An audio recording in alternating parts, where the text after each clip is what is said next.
of black feathers on these two, and that little pattern of feathers is actually as unique to each individual bird as our fingerprints are to us.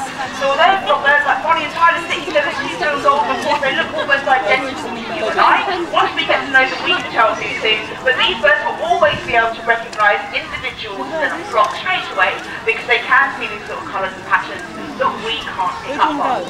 Now obviously these birds don't spend 24 hours a day flying around up in the air. Another place they need to be very well adapted for is of course up in the trees. They'll be spending an awful lot of time up there, they'll be looking around for all of their food, they'll be resting up there as well, so they need to be designed for moving around in those trees and on those branches, and what they've got is very specially designed to be consistent. So it's got what's called zygodactyl feet, which is a very fancy way of saying they've got 4 toes on each foot, 2 that face forwards and 2 that face backwards, so their grip is superb. Now obviously accidents do happen to food that's near them, and they can very easily and happily eat this way with grip because that feed is so good, or if they just want to bring themselves right around, just a quick snap of the wings will help them back up to where they start. So there's no chance they're going to go tumbling off any perch if it does start to get a bit dusty and windy up in those branches.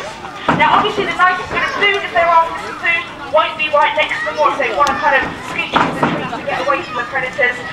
Flying in and out of the tree will draw a lot of attention to yourself, so the best thing to do in that case is to do a spot of climbing instead. If you want to move down through the tree, stay a bit more in the middle, stay nice and hidden away under the protection of those branches so the predators can't see.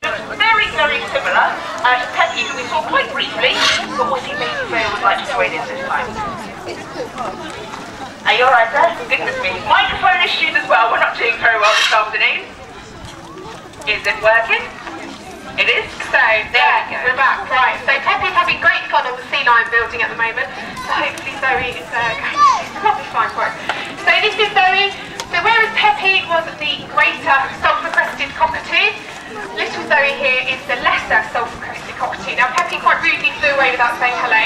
So how about you say hello, Zoe? Just a little wave. There we go. How about to everybody over here? I'm not sure about this side.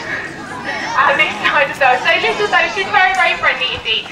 And so out in the wild, Zoe is found in the Indonesian islands, and unfortunately she is actually an endangered species. There's quite a few things going wrong for her. Habitat loss and deforestation is a really big problem for birds like Zoe. Also being caught up with the illegal pet trade as well. And of course there's environmental problems like pollution and things like that as well.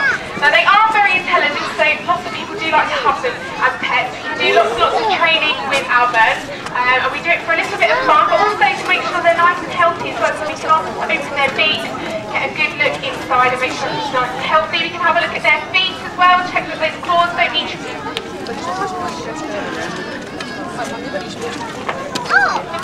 trimming, there we go, and so hopefully they're all in nice. I'm pretty sure that if our little Zoe can do it, then we all can, and it makes a much nicer and cleaner environment for everyone. Right then Zoe, I think you should take a nice big bow goodbye. She's done a lovely job out here this afternoon.